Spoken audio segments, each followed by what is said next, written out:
Hello and welcome back to Alpha Investors. So investors, हम लोग बात करने वाले हैं मल्टीपल स्टॉक्स और उससे रिलेटेड न्यूज़ एंड अपडेट्स। आज के दिन सोवा इंडस्ट्री में लगभग 13% का भारी भरकम गिरावट देखने को मिल रहा है, लेकिन इस गिरावट के पीछे की वजह जो सामने आते हुए देखने को मिल रही है वो है सोवा इंडस्ट्री में रेड पड़ते हुए देखने को मिला है, जिस वजह से आज के दिन सोवा इंडस्ट्री में इतनी बड़ी गिरावट देखने को मिल रही है।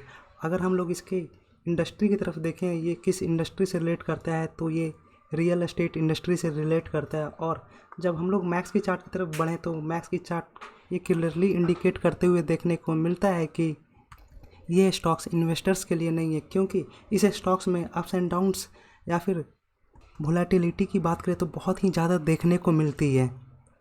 अगर हम लोग पूरी रियल एस्टेट इंडस्ट्री की ही बात करें तो पूरी रियल एस्टेट इंडस्ट्री में कोई भी एक ऐसा स्टॉक देखने को नहीं मिलता है जो कि एक इन्वेस्टेबल कंपनी है। मीन्स इसमें कंपनियां अच्छी तो है, लेकिन कोई एक ऐसी कंपनी नहीं है जहां पर बहुत बड़ा रिटर्न कमाकर अपने इन्वेस्टर्स को ला कर दिया है। सपोज दैट मैं गोदरेज इंडस्ट्री को खोलता हूं तो आप लोग इसके चार्ट पे क्लियरली देख सकते हो कि 5 सालों का इसका रिटर्न कितना है। अगर हम 5 सालों के चार्ट पे क्लिक करते हैं तो आप लोग क्लियरली देख सकते हो 5 सालों में ऑलमोस्ट 50% का रिटर्न अपने इन्वेस्टर्स को ला कर दिया है, जो कि बिल्कुल भी इम्प्रेसिव देखने को नहीं मिलता है। तो ये हालत पूरी इंडस्ट्री की ही है, जहाँ पर रियल एस्टेट इंडस्ट्री इन्वेस्टर्स को कोई वेल्थ क्रिएट करते हुए देखने को नहीं मिलता है। इसलिए real estate industry investing point के व्यू से बोला जाए तो एक अच्छी इंडस्ट्री देखने को नहीं मिलती है। लेकिन फिर भी आपको रियल एस्टेट इंडस्ट्री में ही घुसना है तो आप लोग इनडायरेक्टली घुस सकते हो। जैसे कि रियल एस्टेट इंडस्ट्री में बहुत सारी चीज़ों की और भी ज़रूरत होती है, जैसे कि पाइपिंग सेक्टर होती है या फिर वायरिंग सेक्टर होती है। तो इन सभी इंडस्ट्री में आप लोग इंटर कर सकते हो, लेकिन रियल एस्टेट इंडस्ट्री में रिटर्न ज़्यादा देखने को नहीं मिलता है। तो चलिए अगले स्टॉक की तरफ बढ़ते हैं। तो एंजल वन, जैसा कि आप लोग चार्ट पे देख सकते हो कि आज के दिन एंजल वन में लगभग 4% की धुआंधार तेज़ी देखने को मिल रही है। और इस तेज़ी के पीछे की जो वजह है वो है, आप लोग की देख सकते हो कि 9.6 रुपये का इंटरिम डिविडेंड बोर्ड की तरफ से अप्रूवल मिल चुकी है। और इसके बाद एंजल वन में एक धुआंधार तेज़ी देखने को मिली। अगर सिंपली मैं बोलूँ तो बोनस, बायबैक, स्प्लिट, डिविडेंड, इन चारों चीज़ों को देखकर किसी भी कंपनी में इन्वेस्टमेंट नहीं किया जाता है। ये चारों चीज़ों से आप लोग ट्रेडिंग तो ज़रूर कर सकते हो, लेकिन इन्वेस्टमेंट की कंक्लूजन नहीं बनाना चाहिए। एक अच्छी कंपनी में इन्वेस्टमेंट करने के लिए दो ही चीज़ देखनी होती है, उसका बिजनेस मॉडल और उसका बैलेंस शीट। अगर इन दोनों चीज़ों में पोटेंशियल देखने को मिलती है तो आप लोग इसमें इन्वेस्टमेंट करके आगे बढ़ सकते हो। लेकिन अगर आप लोग बिल्कुल लॉन्ग टर्म का सोच रहे हो तो आप उसके फ्यूचर ग्रोथ की तरफ भी नज़र रख सकते हो। आज के दिन इमामी में लगभग 6% की तेज़ी देखने को मिल रही है और ये तेज़ी लगभग 7% तक को टच की थी। और इस तेज़ी के पीछे की जो वजह सामने आते हुई देखने को मिल रही है वो है इमामी अपने बायबैक के न्यूज़ की वजह से आज के दिन इमामी में लगभग 8% की तेज़ी देखने तक को मिली है, जैसा कि आप लोग नीचे न्यूज़ सेक्टर में भी क्लियरली देख सकते हो। अगर आप लोग इसके मैक्स का चार्ट देखो तो मैक्स के चार्ट में बहुत ही ज़्यादा अप्स एंड डाउन्स देखने को मिलती है। और मार्केट कैप की तरफ नज़र डालो तो मार्केट कैप भी एक स्मॉल कैप कंपनी है, जहां पर 16,000 करोड़ की मार्केट कैप देखने को मिलती है। हम लोग इमामी के बैलेंस शीट पे आ चुके हैं, तो चलिए इसके प्रॉफिट एंड लॉस की तरफ अगर हम लोग नज़र डालें तो आप लोग क्लियरली देख सकते हो कि प्रॉफिट एंड लॉस में कैसी इसकी कंपनी की रिपोर्टेशन देखने को मिल रही है। तो आप लोग देख रहे हो कि प्रॉफिट एंड लॉस में काफ़ी ज़्यादा उठापटक देखने को मिलती है। अगर हम लोग क्वार्टर ऑन क्वार्टर प्रॉफिट की बात करें तो आप लोग क्लियरली देख सकते हो कि क्वार्टर ऑन क्वार्टर काफ़ी ज़्यादा ड्रास्टिकली गिरते हुए देखने को मिला था। लेकिन ये टाइम एक कोरोना का टाइम था जहाँ पर इतनी ज़्यादा प्रॉफिट गिरते हुए देखने को मिले। लेकिन आप लोग देख सकते हो कि कंटिन्यूस बेसिस पे आगे बढ़ता रहा, लेकिन अचानक से एक डीप फॉल देखने को मिली कंटिन्यूस 2 क्वार्टर तक। फिर कंपनी आगे बढ़ने लगी और फिर एक टाइम और अचानक से आया कि काफ़ी ज़्यादा डीप फॉल देखने को मिला। तो एक स्मॉल कैप कंपनी ऐसी ही होती है जहाँ पर प्रॉफिट की फ्लक्चुएशन कुछ ज़्यादा ही देखने को मिलती है। और ये फ्लक्चुएशन जो मेनली देखने को मिलता है उसके ओपीएम की वजह से। तो आप लोग देख सकते हो कि ओपीएम, इसमें आप लोग चार्ट पे देखो तो मैक्सिमम ओपीएम जो देखने को मिल रहा है वो लगभग 36% का देखने को मिल रहा है। और जो मिनिमम ओपीएम देखने को मिल रहा है वो है 18% का देखने को मिलता है। तो आप लोग देख सकते हो कि ओपीएम में कितना ज़्यादा फ्लक्चुएशन देखने को मिल रहा है। अगर ऑपरेटिंग प्रॉफिट ही इतना ज़्यादा फ्लक्चुएट करता रहेगा तो जो फाइनली प्रॉफिट भी आएगी वो भी काफ़ी ज़्यादा फ्लक्चुएशन में देखने को मिलेगी। तो ये जो फ्लक्चुएशन है वो सभी स्मॉल कैप कंपनी की प्रॉब्लम है।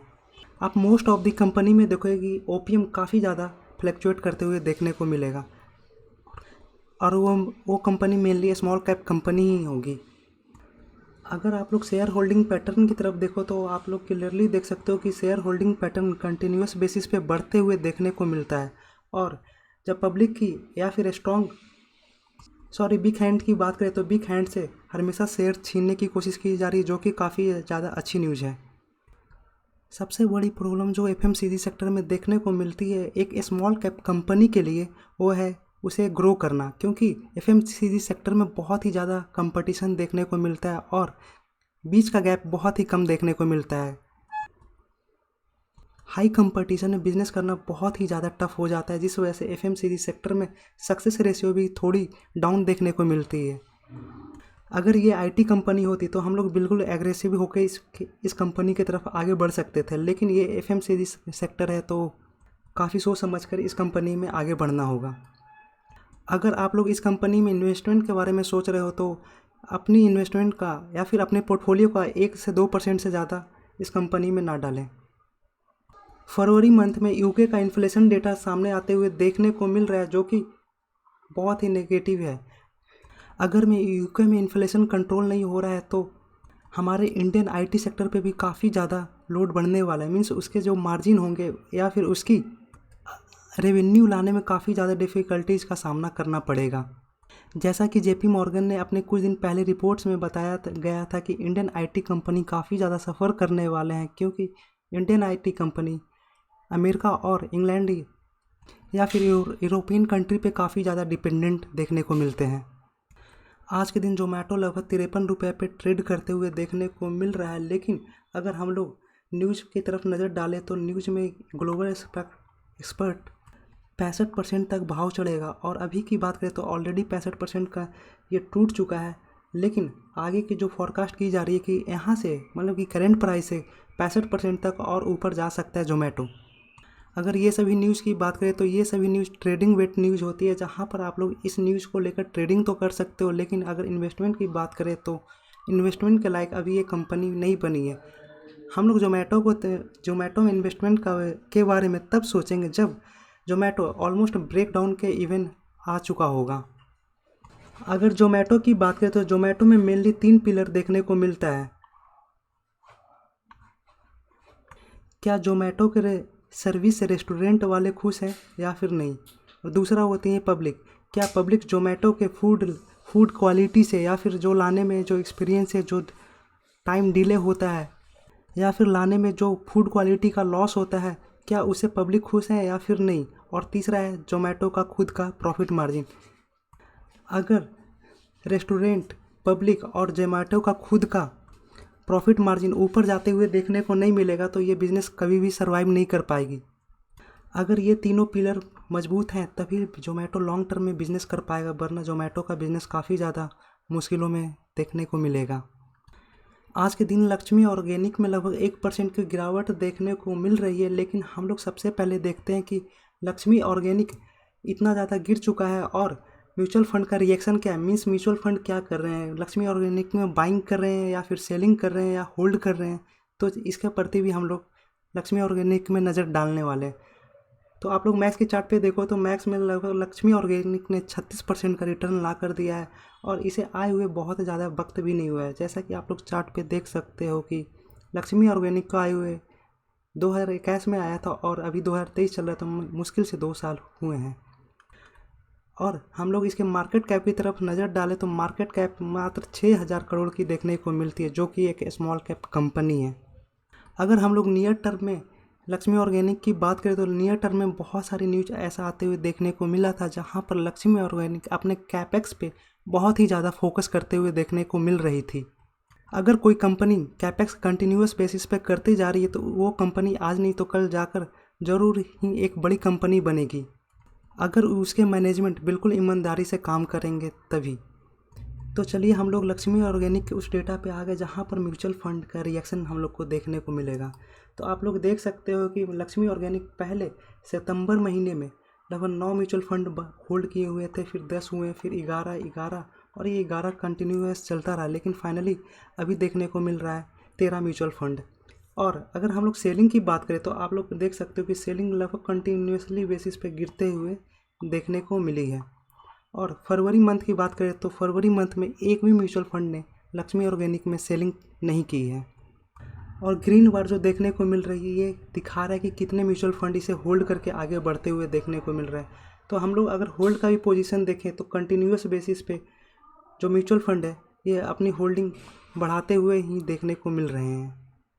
अगर हम लोग म्यूचुअल फंड के चेंजेस की बात करें, मीन्स कितने शेयर वो होल्ड कर रहे हैं, कितने बेच रहे हैं, तो वो से अभी डेटा अगर हम लोग देखना चाहें तो आप लोग देख सकते हो कि सितंबर महीने में लगभग 16,000 शेयर को बेचा गया था और फिर उसके बाद ये कंटिन्यूस खरीदा ही जा रहा था। जहाँ पर आप लोग देख सकते हो कि अक्टूबर से फरवरी तक हर महीने में कुछ ना कुछ शेयर खरीदा ही गया है म्यूचुअल फंड के द्वारा। अगर हम लोग फाइनल कंक्लूजन की तरफ म्यूचुअल फंड के रिएक्शन के प्रति बढ़ें तो हम लोग क्लियरली कह सकते हैं कि म्यूचुअल फंड का जो रिएक्शन है लक्ष्मी ऑर्गेनिक के प्रति वो काफ़ी ज़्यादा पॉजिटिव देखने को मिलता है। अगर हम लोग लक्ष्मी ऑर्गेनिक के प्रमोटर्स की तरफ नज़र डालें तो आप लोग क्लियरली देख सकते हो कि प्रमोटर्स ने लगभग बहुत थोड़ा सा माल अपना बेचा है। लेकिन सबसे बड़ी नेगेटिव चीज़ें अभी जो देखने को मिल रही है लक्ष्मी ऑर्गेनिक में, आप लोग इस चार्ट में देख सकते हो कि ये चार्ट पब्लिक की है और पब्लिक कंटिन्यूस लेवल पे कंटिन्यूस बेसिस पे बाइंग करते हुए देखने को मिल रहा है और FII बेचते हुए देखने को मिले हैं। लेकिन ये डेटा दिसंबर महीने तक का ही है और अभी के चार्ट पे जो हम लोगों ने देखा फरवरी मंथ में या फिर लास्ट के 2-3 महीने में काफ़ी ज़्यादा अच्छा म्यूचुअल फंड की तरफ से रिएक्शन देखने को मिल रहा था। अगर हम लोग प्रॉफिट एंड लॉस की बात करें तो आप लोग क्लियरली देख सकते हो कि नेट प्रॉफिट जो कंटिन्यूस बेसिस पे बढ़ते हुए देखने को मिला है, लेकिन पिछले ईयर ऑन ईयर की बात करें तो काफ़ी ज़्यादा गिरावट देखने को मिली है। और हम लोग अगर OPM की तरफ नज़र डालें तो अगर हम इसके चार्ट पे मैक्सिमम OPM देखें तो 11% और मिनिमम देखें तो 8%, जहाँ पर 3% का फ्लैक्चुएशन देखने को जो मैक्सिमम OPM है वो 12% का है और मिनिमम है 8% का। तो जो फ्लैक्चुएशन देखने को मिल रहा है वो लगभग 4% का फ्लैक्चुएशन देखने को मिलता है।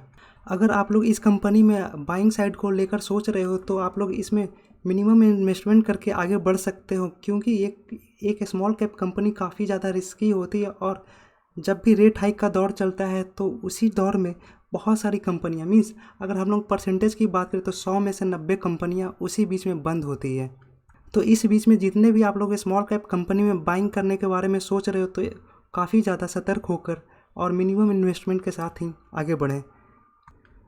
वोडाफोन की बात करें तो आज के दिन वोडाफोन में लगभग 4% की धुआंधार तेज़ी देखने को मिल रही है, लेकिन अगर हम लोग एज ए इन्वेस्टमेंट सोचें तो ये कंपनी बिल्कुल इन्वेस्टमेंट के काबिल नहीं है। जो कंपनी खुद की एग्जिस्टेंस के लिए लड़ाई कर रही है वो कंपनी दूसरों को या फिर अपने इन्वेस्टर्स को कैसे वेल्थ क्रिएट करके देगी। अगर इस कंपनी का नियर फ्यूचर देखें तो इस कंपनी का नियर फ्यूचर भी काफ़ी ब्राइट है, या फिर हम लोग कहें कि नियर फ्यूचर भी डल देखने को मिल रहा है। अगर नियर फ्यूचर तक डल देखने को मिल रहा है तो इन्वेस्टमेंट तो लॉन्ग टर्म के लिए होता है, तो आप लोग इस कंपनी में कैसे आगे बढ़ सकते हो। ये सभी कंपनियों से ट्रेडर तो पैसे कमा सकते हैं, लेकिन इन्वेस्टर्स के लिए तो मैं कहूँगा कि इन सभी कंपनियों से थोड़ी सी दूरी बनाए रहें तो ज़्यादा ही अच्छा होगा। ये चैनल मैंने रिटेल इन्वेस्टर्स को सिखाने के लिए ही ओपन किया है, तो आप लोग फाइनल डिसीजन खुद का ही ले तो ज़्यादा ही अच्छा होगा। तो चलिए मिलते हैं फिर किसी और वीडियो में। Thank you for watching.